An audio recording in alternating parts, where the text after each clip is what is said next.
Hello बच्चों, let's see this question. So the question is saying what is common in all the three, Funaria, Dryopteris and Ginkgo. तो बेटा हम 1 by 1 लिख लेते हैं, ठीक है. Funaria क्या है? Funaria is a bryophyte. Funaria is a bryophyte. Okay. Then Dryopteris. Dryopteris. It's a pteridophyte. Pteridophyte. Now the last one is Ginkgo.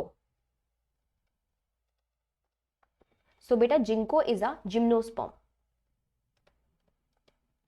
Gymnosperm. तो हर एक फाइलम की अपनी खुद की खासियत है. ब्रायोफाइट जो थे फर्स्ट आर्कीगोनिएट से, ठीक है. फर्स्ट क्या थे? ये एम्ब्रियोफाइट थे. टेरिडोफाइट क्या थे? फर्स्ट वैस्कुलर प्लांट से. जिम्नोस्पर्म क्या थे? फर्स्ट सीड बेयरिंग प्लांट थे, ठीक है. तो हर एक फाइलम की अपनी खासियत है. अब हम देखते हैं कि हमारा पहला स्ट्रक्चर क्या कह रहा है, पहला ऑप्शन क्या कह रहा है, विच इज इंडिपेंडेंट स्पोरोफाइट. तो बेटा मैं आपको बता देती हूँ कि ब्रायोफाइट में इंडिपेंडेंट स्पोरोफाइट नहीं प्रेजेंट होता, ठीक है. यहाँ पे क्या होता है? पैरासिटिक स्पोरोफाइट पाया जाता है. Parasitic sporophyte. तो भाई इसमें तो इंडिपेंडेंट स्पोरोफाइट, लेकिन टेरिडोफाइट एंड इनमें दोनों में प्रेजेंट है. इनमें इंडिपेंडेंट स्पोरोफाइट पाया जाता है. तो मैं आईएस लिख रही हूँ इसके लिए. Okay, independent sporophyte is present. तो ये तो तीनों में कॉमन नहीं है, तो हम इस वाले पहले ऑप्शन को कट कर देते हैं, हटो.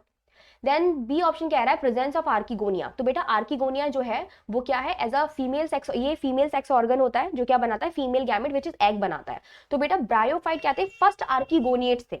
तो ब्रायोफाइट से आर्कीगोनिया की शुरुआत हुई थी. तो टेरिडोफाइट एंड जिम्नोस्पर्म तीनों में पाई जाती है. तो यहाँ पे हम क्या लिख सकते हैं? Presence of archegonia. आर्कीगोनिया पाई जाती है. यहाँ पे भी हम लिख देते हैं प्रेजेंस ऑफ आर्कीगोनिया, ठीक है. और यहाँ पर भी हम लिख देते हैं प्रेजेंस ऑफ आर्कीगोनिया, ठीक है. आर्कीगोनिया पाई जाती है. सो बी तो कॉमन निकल आया है हमारा. सी देख लेते हैं. Well developed vascular tissue. तो बेटा वेल डेवलप्ड वैस्कुलर टिश्यू जो थे ब्रायोफाइट में एब्सेंस होती है इनकी. तो हम यहाँ लिख देते हैं एब्सेंस ऑफ वीबी यानी कि वैस्कुलर बंडल. यहाँ पे प्रेजेंस है, प्रेजेंस और प्रेजेंस ऑफ वैस्कुलर बंडल, और यहाँ पर भी प्रेजेंस है वैस्कुलर बंडल की. ले तो फिर ये अनकॉमन है, तो इसको भी हम लोग कट कर देते हैं. Then we have the independent gametophyte. तो बेटा गैमेटोफिटिक जनरेशन जो होती है वो इंडिपेंडेंट पाई जाती है सिर्फ और सिर्फ ब्रायोफाइट में. तो यहाँ पे तो हम लिख सकते हैं भाई independent gametophyte. Independent gametophyte. Independent gametophyte pteridophyte में भी प्रेजेंट है.